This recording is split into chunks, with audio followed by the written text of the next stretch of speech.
আসসালামু আলাইকুম, কেমন আছেন সবাই? নতুন একটি তেহারি রেসিপি নিয়ে হাজির হয়ে গেলাম। এবার থাকছে পুরান ঢাকার বাবুর্চির একটা সিক্রেট মশলা দিয়ে তেহারি রেসিপি, যেটার কারণে আজকের রেসিপি সম্পূর্ণ ভিন্ন রকম হবে।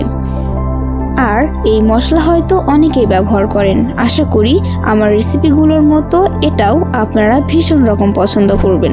So without any further, let's jumping the video. চুলায় প্যান বসিয়ে গ্যাস মিডিয়াম ফ্লেমে রেখে দিয়ে দিলাম 250 মিলিলিটার তেল। তেল গরম হলে দিয়ে দিলাম মিডিয়াম সাইজের 5 থেকে 6টি কেটে রাখা পেঁয়াজ। এবার একটু নেড়ে নিব।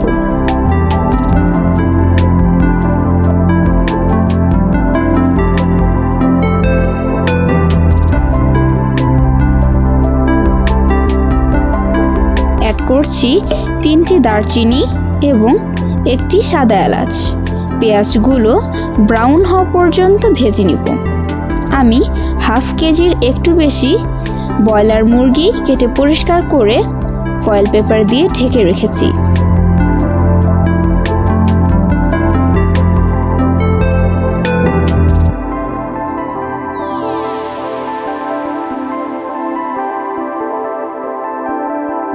এই পর্যায়ে দিয়ে দিচ্ছি মুরগির মাংস।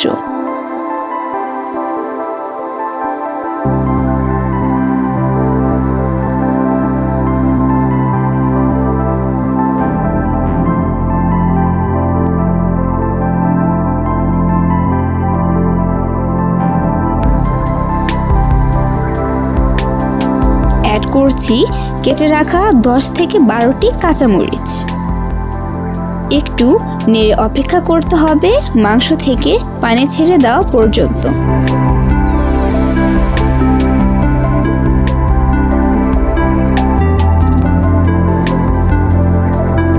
মোটামুটি মাংস থেকে পানি ছেড়ে দিয়েছে। এই পর্যায়ে অ্যাড করছি 2 চা চামচ পরিমাণ আদা রসুন পেঁয়াজ বাটা মিক্সড। অ্যাড করছি 2 চা চামচ পরিমাণ লবণ। তবে এটি অবশ্যই আপনার স্বাদের উপর নির্ভর করে। এবার কিছুক্ষণ নেড়ে ঢাকনা দিয়ে ঢেকে দিলাম 3 মিনিটের জন্য।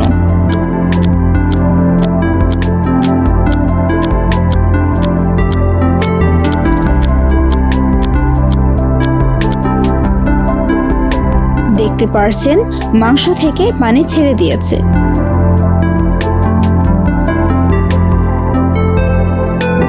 এই পর্যায়ে অ্যাড করছি গরম মশলা গুঁড়া।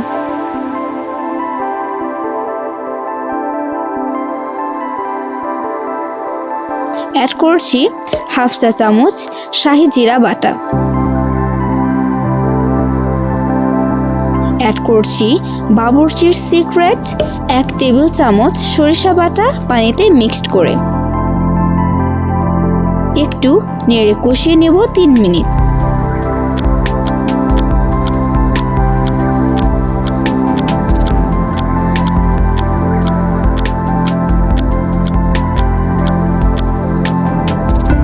ইতিমধ্যে দেখতে পাচ্ছেন অনেক লোভনীয় দেখাচ্ছে। এখন অ্যাড করছি হাফ লিটার গরম পানি।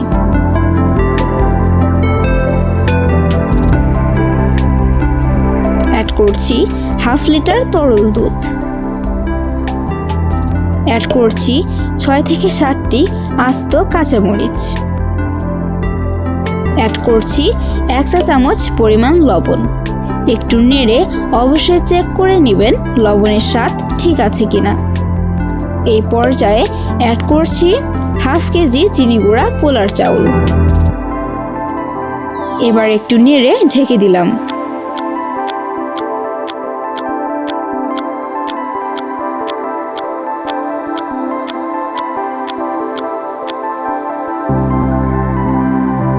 অ্যাড করছি 1 চা চামচ কেওড়া জল। অ্যাড করছি 1 চা চামচ খাঁটি ঘি। এবার আলতোভাবে মিক্সড করে গ্যাসের চুলা লোয়ার মিডিয়ামে আঁচে রেখে ঢাকনা দিয়ে ঢেকে দিলাম।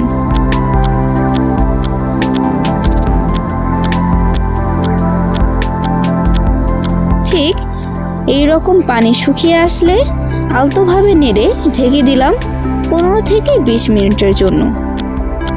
তবে অবশ্যই লক্ষ্য রাখবেন রাইস যেন পুড়ে না যায়। এই সময়ের মধ্যে কিন্তু আমার তেহারি একদম তৈরি। একটু নেড়ে চেড়ে দিতে চেষ্টা করব ভেতরের যে ভাপ রয়েছে সেটাকে বের করে দেওয়ার। এতে করে কিন্তু তেহারি বেশ কিছুটা ঝরঝরে হয়ে যাবে। প্রিয় রাঁধুনি বোন ফ্যামিলি, রান্নাটা কিন্তু শেষ।